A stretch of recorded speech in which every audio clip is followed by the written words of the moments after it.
Okay, today we're looking at what I call backseat, and we start with the song. There is none holy as the Lord. There is none besides thee. Neither is anyone like our God. There is none holy as the Lord. Our God is too holy to behold iniquity. And we also need to talk about the churches today. But of course, there's nothing that is new under the sun.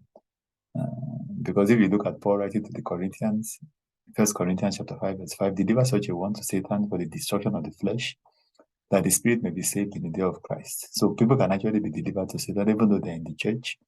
But now I've written to you not to keep company with anyone, name the brother who is sexually immoral or covetous or an idolater or a reviler or a drunkard or an extortioner, not even to eat with such a person.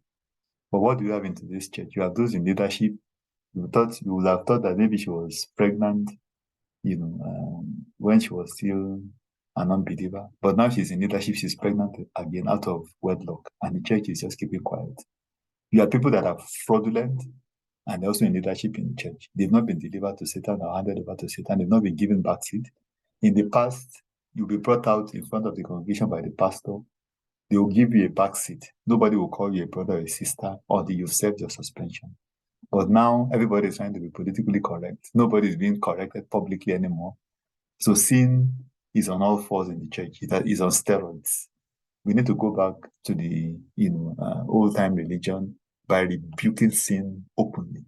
Whether you're a pastor or anyone in church leadership, this needs to be done so that others can fear, and then they will not get into sin, and then God will be pleased with His church.